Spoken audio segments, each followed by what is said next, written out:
What is going on, guys? Now, this is my thoughts video for the Amazing Spider-Man 2 leaked trailer. Now, if you haven't seen it, then I feel sorry for you because the link I had was just taken down about 20 minutes ago.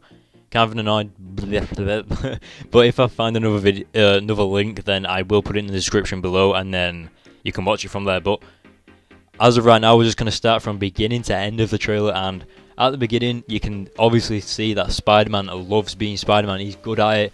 He knows what he's doing. He's at that stage where he can anticipate every move the villains are going to do, and he messes about with them a bit. He calls them names, stuff like that. And this movie, just by watching the trailer out, you can already tell is very humorous. Ow, what the hell? My mic just hit me in the head. But anyway, so one thing that I just want to touch upon just a bit is the fact that obviously I love the suit. I think the suit's great. It completely fits the movie, I think, but I don't want it to start off with him in it. Like, I don't want to go to the cinemas and it dive into the movie and it already be in the new suit. I want it to explain why he's in the suit, like what made him change his suit and stuff like, you know. It's just kind of, I don't want an unexplained thing, you know what I mean, like the last movie. But anyway, so it starts off with him like going after Rhino in the truck. Now, he's obviously not Rhino yet, he's Alexis Sistovich before he becomes Rhino. He's just another thug or something like that. I think he was robbing a bank, I've heard. Now, it gets to the part where Spider-Man actually webs him up and like pantses him. I've got another video of that. And when I was talking about humour, Spider-Man throws a gun up and walks away, and when Spider-Man can does this see you late thing, the gun hits Rhino on the head. And that is just great. Like, it's Spider-Man humour that you see in the comics and the cartoons. It's that kind of humour. It's great. And another thing I just want to say is that Andrew Garfield has actually got the voice of Spider-Man absolutely perfect. Like, have you ever been to Orlando Universal Studios and you've been on the Spider-Man ride? You know the voice of Spider-Man on that Spider-Man ride? That is what he sounds like. It's crazy. Now, if you've not seen the trailer, then you'll just have to imagine his voice like that. But if you have seen the trailer, then you'll know that his voice sounds like that if you have been to Orlando as well. Now, another thing that I just want to talk about is how the trailer, just by watching the trailer, you feel sorry for Max Dillon. Like, you feel like you know him already. Like, you meet him, you're like, yeah, and then after a bit throughout the trailer, you start like feeling sorry for him. You start understanding his character and what he's been through. Like, his mum forgets his birthday. I mean, and he just gets taken advantage of, and he has no power over the decisions he makes. He's one of those people where people make decisions for him instead. You know what I mean? It's kind of like that. But Spider-Man says something to him like, "You're my eyes and ears." And when Spider-Man says that, Max Dillon says thinks he means like, okay, so I'm your partner in stopping crime. But obviously, Spider-Man's obviously going to say something later in the film that it doesn't show in the trailer. Maybe something like, no, I just said that for whatever. And so when he says that, probably when Max Dillon becomes Electro, he's kind of got some hatred for Spider-Man. Now, another thing that it actually shows in the trailer is how Max Dillon becomes Electro. I mean, he falls into a tank of electric eels. Now, I don't mean like there's 2 electric eels or anything. There's probably about 7 electric eels in that tank, and he falls into it with like this pipe. Like, he puts a pipe like connected to this thing, and then all of a sudden he just falls through the floor. Now, when he puts it in, he gets electrocuted, and then he falls through the floor. So maybe there's orange flashes of light, so I'm not sure whether the floor underneath him explodes and then he falls in, or he just gets electrocuted and then he falls through and into the electric eels. But when Max Dillon becomes Electro, you understand why he's got this hatred for everyone. And he actually says something like, "I'm gonna put you in my world without power." And that's how Max Dillon felt. He was in a world where he didn't have power over anything, and he was unappreciated, he was taken advantage of. And that's where you start to understand the character. You understand why Max Dillon is like hating for everyone. You know, I don't know. It's when you see the trailer, you're actually quite surprised. I mean, I was, but I don't know. You feel sorry for Electro, even when he is Electro. You feel sorry for him anyway. But honestly, I don't see how they can stop Electro unless Spider-Man talks him out of it. You know, like in Sam Raimi's Spider-Man 2, where Spider-Man talks Dr. Octopus from being villainous at the end.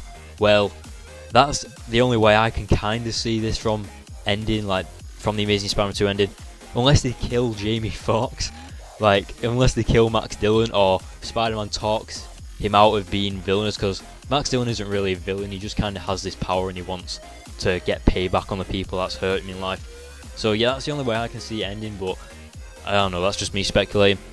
Now, we go to another small scene, and it's actually where it's a plane crash scene. Now, if you stop it just at the right point and you like zoom in a bit, you can actually see that it's Richard Parker on the plane, Peter's dad, and he's fighting with another person. Now, it's kind of said that Peter's parents are either scientists or they're spies. Now, I think the spies are here in this film, so it's kind of like a James Bond moment where they're fighting on the plane. Now, I know this is something really big to say, but I think that the man in the shadows is the guy that killed Peter's parents. That is a huge speculation, but I'm saying it now. The man in the shadows from the end of The Amazing Spider-Man 1 is the guy who killed Peter's parents. I think. Don't take this as a confirmation, it's just my opinion, but I have a strong feeling that this is what it's going to be. Also, like, it's just strange how the man in the shadows is always watching there. Like, you know, I have a feeling that the man in the shadows is going to be he knows who Spider-Man is. That's what I think. Anyway, moving on. So we also get to like a funny bit with Aunt May and Peter, where cause Peter washed his Spider-Man suit in the laundry or whatever, it turned all the laundry blue and red. And obviously Aunt May's like, no, you're not doing the laundry, you turned it blue and red last time. And Peter can't think of a better excuse than to say he was washing the American flag.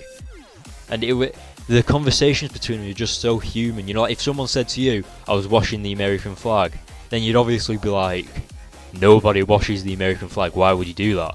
So then that's what Aunt May says. It's just so human between them. It's not like, you know, like when you see films and you kind of think, obviously I would have said something to tell them, like the obvious, but in the film obviously doesn't say the obvious, whereas in real life you would say the obvious. And it's stuff like that. They've worked out a way to do it, and I think Mark Webb and the script writing team have done a fantastic job just by looking at the trailer. Remember now, there's, oh my god, there's such a hard way to explain it, but the trailer has just took me by surprise really, because Mark Webb was like struck with having to tell the origin of Spider-Man again in the first one, so he was restricted, whereas this time he can just like spread his wings, he can do whatever he wants for the Spider-Man story, and I think that's great, and it looks absolutely great. But Gwen Stacy's there again, and there's actually a scene where she's looking at the George Washington Bridge. Now, in my opinion, I don't think that she will die in this movie. I did think she would, but now I just don't see it happening, just because of it'd be kind of out of place for Spider-Man to be fighting Electro, and even if Electro doesn't kill Gwen, it'd be kind of out of place for Gwen to die in a film about Electro. You know what I mean? I don't see it happening, but yeah, there's also a scene where it goes to Ravencroft prison, and then it goes to Harry and Norman Osborn. Norman Osborn's in like his sick bed, and I think Norman Osborn has cancer, if I remember from the first film. But there's just like, he says something like, it never ends well, or something like that. So that's good. That's kind of a Green Goblin resemblance kind of thing. But what else is there? The humour is, trust me, when you see the trailer, humour, you're going to get it straight away. You're going to feel sorry for Max Dillon. It's absolutely great. I mean, oh my god, it's it completely took me by surprise. I mean, I didn't know what to think. I started watching it, I was like, oh my god, it's better than I expected. I don't know. Wonder what else is, like, there was a scene where this guy was like shedding skin, and I kind of think that's Electro burning his clothes off his body. Now, other people have said that it might be Harry or Norman turning into the Green Goblin, but it kind of had blue legs kind of thing, so I think that it's Electro at full power burning the clothes off his body. That would be so sick. Imagine, like, instead of getting out clothes, you just kind of burn them off your body. That would be sick. But yeah, so I think you guys will love the trailer. My overall thoughts, I absolutely, I've said it all the way through the video, but I absolutely loved it. There's I don't know, there's just kind of this thing where you feel like it's a Spider-Man movie. The Spider-Man one was going a more dark and gritty, dare I say it, way, whereas this one's gone more towards Spider-Man movie, action, fun, you know what I mean, excitement. So overall, I'll give this trailer probably a 9.5 out of 10, or maybe a 10 out of 10, just because of how it turned out. It completely took me by surprise, remember. So yeah, if you did see it, then let me know what you think in the comment section below. And obviously I haven't covered everything, but I've tried to cover as much as I can remember. Obviously there's some parts that I haven't covered. Oh, there's a scene where I think Mary Jane is in it. Now we know that Mary Jane's scenes have been cut from the Amazing Spider-Man 2 until Amazing Spider-Man 3, but there's a scene where the camera is filming outside the cafe, and when they film in a car fall upside down, and the camera is inside the cafe, and you kind of see the back of Mary Jane. And yeah, I think that's as much of a cameo as we're going to see. Now Mark Webb has said that there's going to be some, you know, little few hints, like maybe not cameos but Easter eggs. That was the word I was looking for, thank you. There's going to be Easter eggs in the film, like maybe hands on a clock pointing at numbers, like hinting to comic books and stuff like that. And Mary Jane is one of them, I think. I'm trying to think of something else because I don't want to miss anything, remember, so oh, I just remembered, there's actually a scene where Peter is visiting what it looks to be Uncle Ben's grave at the graveyard. So of course in every Spider-Man film there's got to be a funeral scene or a graveyard scene or something like that, you know how it is. But yeah, so I just thought I'd put that out there. And I think that's kind of the last thing I can think of. When you see the trailer, you know what I mean. I'll try and post a link in the description when I find a new link. But if you like this video, then hit the like button. If you agree with what I'm saying, and if I've missed anything out, then put that in the comment section below, and we can have a discussion, because I love talking about this trailer because it was absolutely fantastic, especially to the people that have seen it compared to the other people that haven't, because I like talking to both kinds of people, because other people may have different views on the villain, stuff like that. Oh yeah, that was it. 2 or 3 people said that they don't like the villain, that Electro is kind of a boring villain, but in my opinion, I think Electro is a very visual character to be in a cinema. Like, can you think of any better villain that shoots lightning out of, you know, it'll just look good on screen for Electro to be there, a blue glowing body, you know what I mean? Yeah. Just stuff like that. So what do you guys think about the villain of Electro as well? I mean, do you actually think he's a good villain? Do you think he's an average villain that's good, like decent to be in a Spider-Man film? Because I wouldn't have personally picked Electro to be in the film, but now someone has. I understand why they've picked that villain to be in the Amazing Spider-Man 2, and I want to know your thoughts in the comment section below. So again, if the link's in the description later on, then click it because that'll be the trailer. That's if I find one.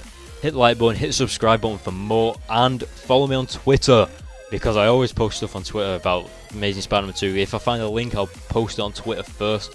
Stuff like that. So follow me on Twitter, follow me on Instagram if you want, follow me on Vine and Twitch for gameplays and stuff. And I will see you in my next video. Woo! Yay. Alright, see you later, guys.